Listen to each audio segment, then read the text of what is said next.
What is wrong with yoga today? When I say that, I mean yoga culture as it is related to or a part of the wellness culture in the United States, because that's where I'm from and what I know, even though I'm living in England now. And there are several points that I wanted to make, but a lot of them are related, so there might be a little bit of crossover, but I'll try to keep it a little bit sectioned off so that you can hop to the issue that you're interested in. I'll put the timestamps in the description below. So number one is there's racism in yoga. There's a lot of it. I'm going to point you guys to someone else who I know has experienced this personally, someone I used to work with. She's an amazing yoga teacher, Lena. She's one of the hardest workers I've ever met in my entire life. She's like so professional. I just remember when I was working with her, I was like, damn, this girl is fucking on it and she is going places. And she is. And she recently called out Core Power Yoga, which is where she's been working for a long time, after one of their master teachers posted some racist shit on Instagram. And she's also creating a consulting company so that she can help other companies, and you know, she'd be great, especially in yoga companies or studios, to figure out, you know, what their practices are and how they can become more diverse and inclusive. So I'm going to link to her, but look her up, Lena Marie Yoga, Instagram, all that good stuff. You look at yoga teachers, there just isn't a lot of diversity. I mean, there's a lot of women, which we'll get to that in a minute, which, you know, that's good, but it's a lot of white women. And I, in some ways, fit that stereotype or cliche. But when you look at yoga inspiration, yoga photos, yoga campaigns, it's always white women.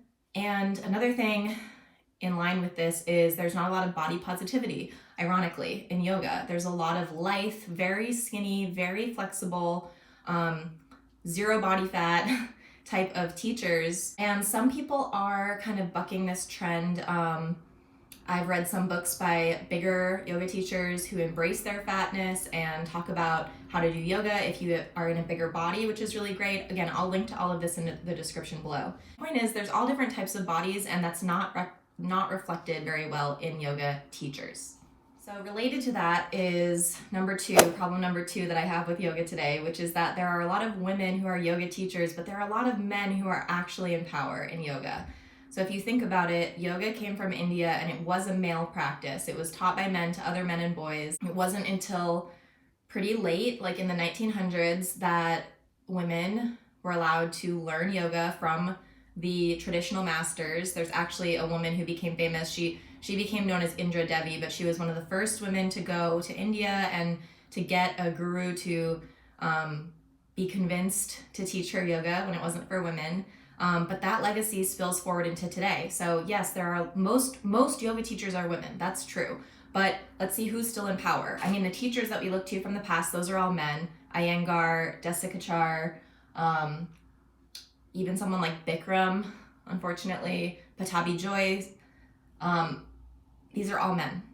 And also, if you think about something like Core Power Yoga, which is really kind of like the face of corporate yoga, I'd say, in the US today, that was founded by, run by a man. So that's where all that money was going. Men end up in leadership roles in any feminized profession. That's just what the research says, and it's true in yoga, just like it's true everywhere else. The third point of what I have that's wrong with yoga today is, again, related to this, is that there's a lot of abuse. And this is, of course, not always only perpetuated by men, but it's mostly perpetuated by men. And Bikram is a great example of that. There's tons of podcasts and documentaries about that if you want to look into that more, but it's very disturbing. Yoga is a place where a lot of people are really vulnerable, and you know, a lot of people who are emotionally vulnerable turn to yoga because they're emotionally vulnerable. Plus, then when you're in yoga, in the studio, in a class, you're really vulnerable. I know people who have been raped in yoga studios. It happens. It happens. And it's not something that's talked about enough. Something else related to this is the fact that when you're in a yoga class, the teacher has the power in that situation. There's all of society, which is a context that informs the yoga studio or the room where the yoga is happening. But within the yoga room itself, the teacher has the power because the teacher is in charge. The teacher is at their home base. That's where they work. They have the authority, they have the knowledge, they have the power, they're the ones speaking. The students are confined to their space. The teacher has mobility to go around the room. So there's a lot of dynamics that aren't really talked about in terms of consent and power. And it's not yet standard practice to ask people if they consent to being touched in yoga, which I think is a big problem. And another thing to just note is that it's really easy for yoga teachers to abuse their power as a yoga teacher. Now, this does not mean that you are never, as a yoga teacher, especially a woman, abused by a student. I have been inappropriately addressed as a student. Some teachers who worked for me were inappropriately touched by yoga students. And again, these are men addressing women in inappropriate ways or touching them in inappropriate ways, because that is the context of our society. That's how it plays out. That is the dynamic that we have allowed to happen in our country and in our culture. And I've also been a yoga student and had a teacher. I'll just call this person out by name because I've never seen anything said about him, and he has a lot of power in the yoga community. And I think that this is something that needs to be addressed, because if no one's speaking up, perhaps it's because no one else has been speaking up.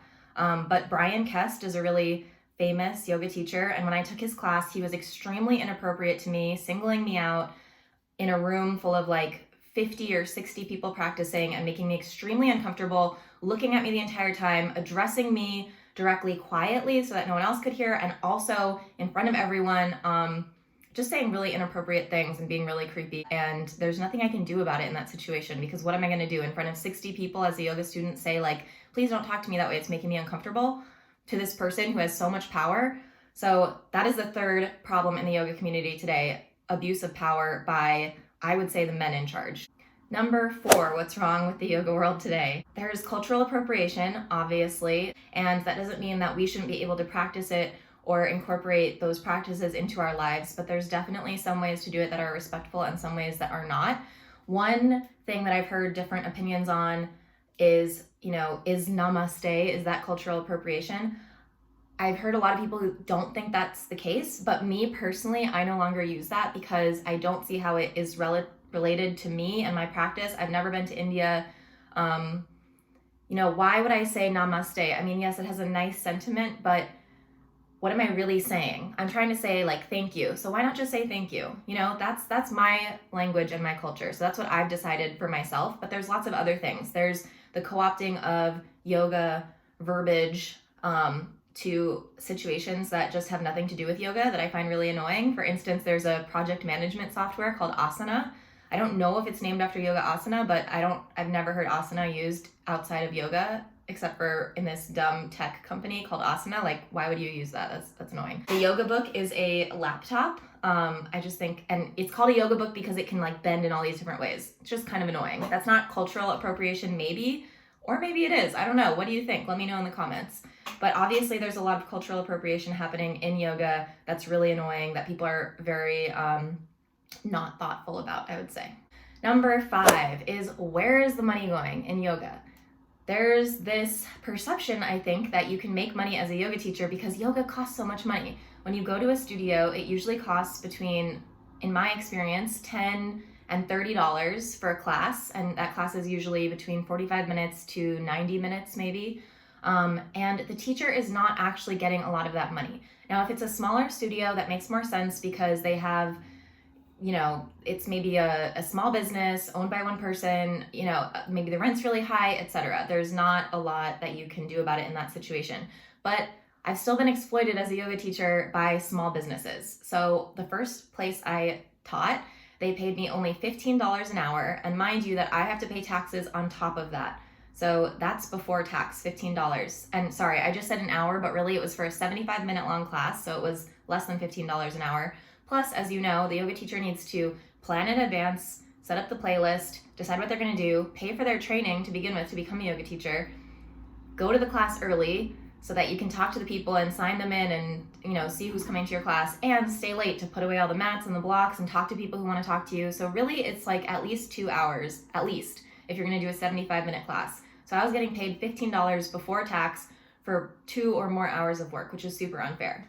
But the crazy thing is that even in the bigger studios, so I've worked at all different kinds of companies and yoga studios, even at a place like Core Power Yoga, which is a national company, it's not franchised, it has yoga studios in lots of different locations, and they break down the locations based on the cost of living in that location. So they do pay, I think, a little bit more based on the cost of living in that location, but they also charge more money to the people there for that difference. So you're going to pay more to go to core power yoga class in a place like Honolulu, where I lived, which is really expensive to live, than maybe in a place like Minneapolis, which is a little bit less expensive to live. But here's the thing. So even the most popular yoga teachers at Core Power Yoga, when I worked there, which was in 2015 and 2016 in Hawaii, were only making $50 per class. So it's a 1 hour long class, but you're required to come half an hour before and you're required to stay half an hour after. So that's $50 before tax for 2 hours of work. So that's only $25 an hour before tax. And these people have taken maybe an initial yoga teacher training, then the Core Power teacher training, which you're required to take. Or if you've taken the Core Power yoga teacher training, you're also still required to take a second training in order to learn how to teach their classes, even though you could be a yoga teacher who's taken their classes every single day for 10 years and you'd still need to take this class to learn the sequence or whatever, even though they use the exact same sequence over and over and over again, and anyone could just learn it by going to the classes. So that brings me to point number 6, which is that the teacher training situation is out of control. We need to get this into control. I know that Yoga Alliance is looking into having better standards and enforcing them more for teacher trainings, but there are too many yoga teacher trainings happening. Not everyone who loves yoga needs to be a yoga teacher. Run their business based on getting people to participate in their expensive yoga teacher training. That is not how you should identify yoga teachers.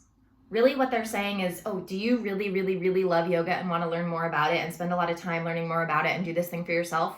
That's great, but those people should be offered intensive workshop type deeper dives into just yoga itself. Whereas yoga teacher training needs to be something completely different. That is like, do you really want to teach yoga? Is that what you want to do? What's happening is that because all of the yoga studios, the big ones like Core Power Yoga and also small independently owned ones, cannot make enough money off of classes to keep the lights on, basically. And they need to offer these teacher trainings because they can charge a couple $1,000s a pop for each person and run these trainings over and over and over again. And the crazy thing is that you could have someone, for example, at Core Power who takes the teacher training, has maybe done yoga for like a day. They don't even need to apply to do yoga for 1 day, sign up to take this yoga teacher training at Core Power, finish the yoga teacher training, and then immediately start teaching the teacher training. It's just craziness. It is not enough level of training, expertise, knowledge, time, experience, etc. It is just crazy. I think we need to look more towards something like Iyengar yoga, which I'm not personally a fan of that style of yoga, but they take a lot more time, effort, energy, experience, expertise, knowledge, all of that in order to certify their teachers. And they're one of the only ones that I know that are doing that. I can't think of any other studio or chain studio or anything else that really takes their responsibility of putting more yoga teachers out there into the world seriously. And I think that we have a lot of yoga teachers. There's too many yoga teachers now, so there's too much competition, and there's a lot of really bad yoga teachers. And I don't mean to personally call them out or something. I mean, everyone's kind of bad at the beginning. I include myself in that. But does everyone really need to teach yoga? Probably not. Number 7 is social media. Social media is obviously a double-edged sword for many reasons and applies to many things, including outside of yoga. But yoga has become this thing where you do a pretty posture and take a picture of it in a pretty location, and that gets a lot of likes. I admit that when I grew my Instagram followers from like the 600 people I actually knew to the 1,300 people now that I have, a lot of that was because I was living in Hawaii, I was teaching yoga full time, and I was able to post a lot of really pretty yoga asana pictures in really pretty settings. That gets you a lot of likes and a lot of follows. But the problem with that is that, first of all, no one should just be going out and then all of a sudden hop into this advanced yoga pose. That is a way to injure your body, and that is not good for the people who are taking the photos, but it's also not something good to perpetuate this idea that, well, anyone can just hop into this complicated, difficult pose that takes a lot of strength and flexibility without even warming up. You know, that's kind of the message that we're sending. Plus, there's just the fatigue of the social media. And it's like making everyone feel bad because they're not doing enough. Yoga is supposed to be about your internal experience. All of the poses are all just to be able to get your body into a healthy, strong state where you can relax and meditate. That is literally all it is for. It is just a way of making yourself integrated in body and mind so that you can focus on what really matters, which is the meditation. And that is not something that shows up really nicely on social media, which, you know, of course, is why then we go back to posting asana photos. And look, I still post asana photos. I'm not saying everyone should stop, but I'm just saying that it's creating this environment where we're overly focused on how the yoga looks, and we're focused on, do I look good? Can I do this pose? Can I do this advanced pose? Can I get cooler leggings so that it'll look better in the photo?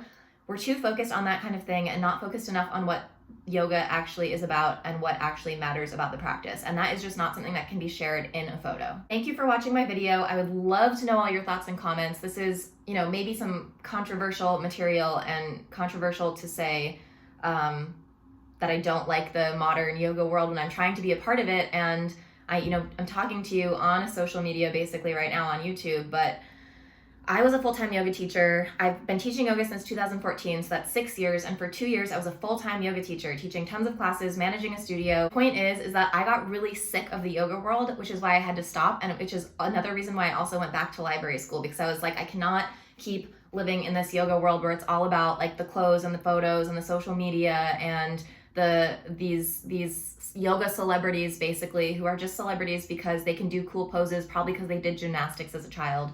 Or these people like Brian Kest, who I called out for being creepy and inappropriate. You know, those are the people who get money. I'm just saying, think about it. Think about what's going on here, okay? Think about, why are they pushing this teacher training on you so hard? Do they really believe that you specifically have this gift and you should teach yoga? Or do they just want your $2,000 or $4,000? It probably is more likely. So think about this stuff. Comment below if you have any feedback. I'd love to hear it. What other problems did I forget to mention? Do you disagree with me? Let me know. And thank you so much for watching.